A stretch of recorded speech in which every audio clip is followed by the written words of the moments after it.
Благодарю вас, пожалуйста. Спасибо.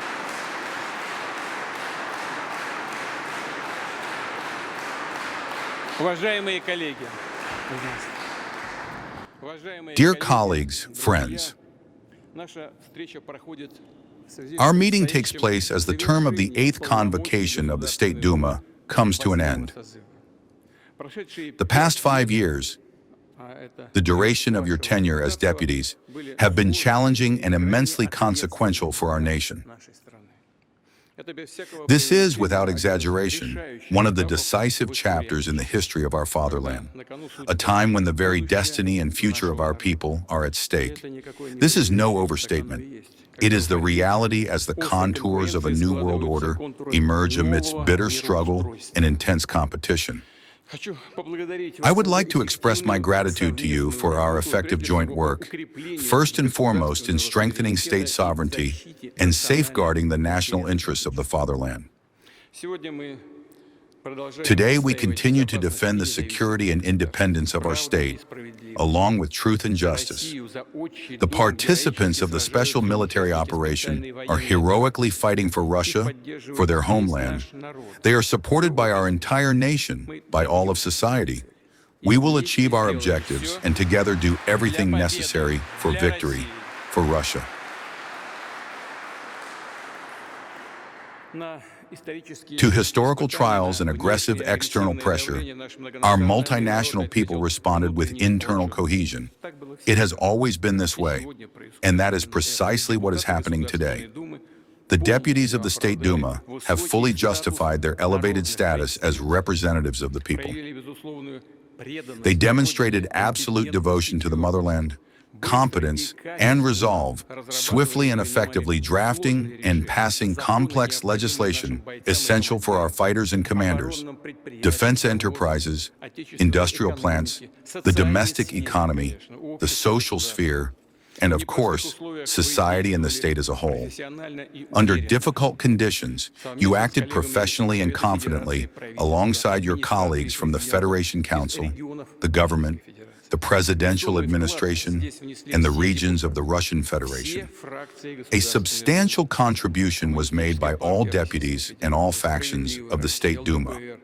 The Communist Party of the Russian Federation, A Just Russia, the Liberal Democratic Party of Russia, New People, and of course, United Russia, the majority party, which as the parliamentary majority bears a special responsibility for organizing the legislative process and ensuring its steady, constructive, and unifying character.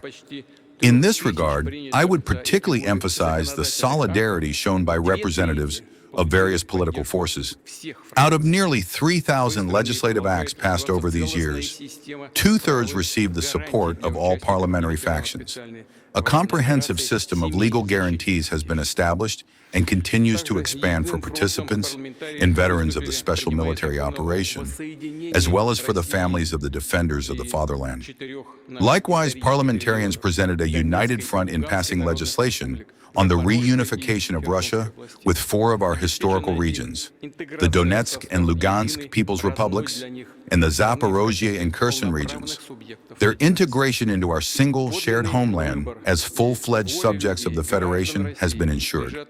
The genuine choice and will of the people, the citizens of Russia, lie at the core of all our strategic decisions. We have no other objectives. This is precisely what frustrates those who deny other nations their right to self-determination and to their own independent path. Whenever it suits their interests, they readily invoke the United Nations Charter. Yet today, they prefer to forget its first article, the right of nations to self-determination. For those accustomed to viewing other countries not as equal partners, but as submissive, voiceless vassals, such double standards are always convenient. But we understand perfectly well what is happening. We have long faced illegal restrictions, as well as attempts at containment and pressure, both following the Russian spring of 2014 and prior to it. But since 2022, the West has run its Russophobic machine at full throttle, setting world records, or so to speak. And it has done so on 2 counts simultaneously: the sheer volume of these so-called sanctions and their sheer futility, not to mention the harm these sanctions inflict primarily on their own authors and initiators, the peoples of certain European and other nations. Seeking to destabilize the Russian state and provoke societal division in our country, they attempted to strangle our economy, financial system, and banking sector, and to undermine the potential of our science, industry, and education. Furthermore, unable to defeat Russia on the battlefield, they are now relying on overtly terrorist methods to wage war against our people. But the people of Russia will never be broken by anyone. This has never happened, and it never will.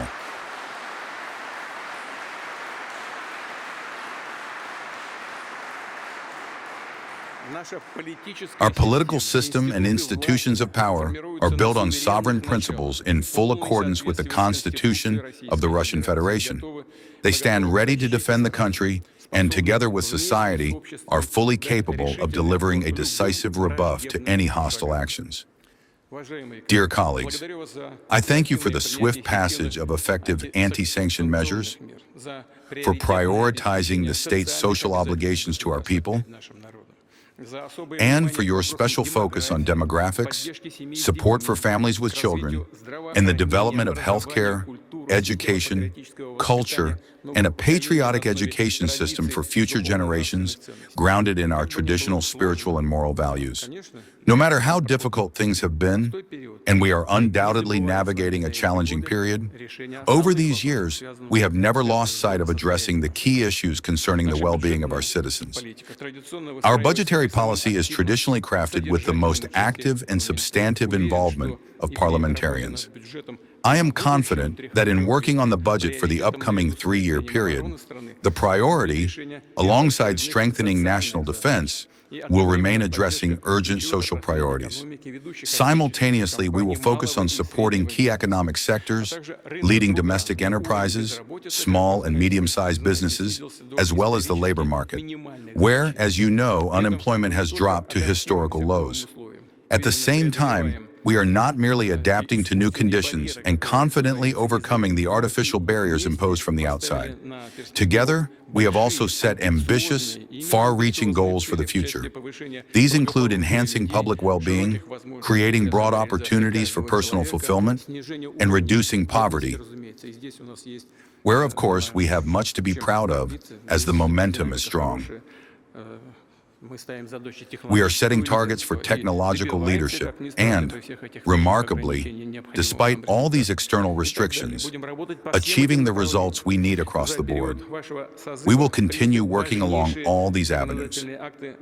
During your term in office, essential legislative acts have been passed that lay a solid legal foundation for the future.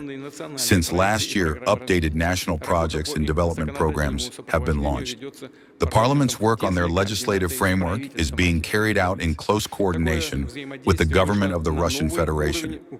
This interaction has reached a new level, strengthening the unified system of public authority and enhancing accountability to the people. This was further enabled by the State Duma's new constitutional powers to confirm the candidacies of the Prime Minister, Deputy Prime Ministers, and Federal Ministers. I see that all of this is working and serving to develop and strengthen Russian statehood. Dear colleagues, in September, elections for the Ninth Convocation of the State Duma will take place. Many of you will participate and hold meetings with your constituents and local workforces. I ask you to make the most prudent and productive use of this campaign period to gather proposals and mandates from the people so they can be implemented in your legislative work.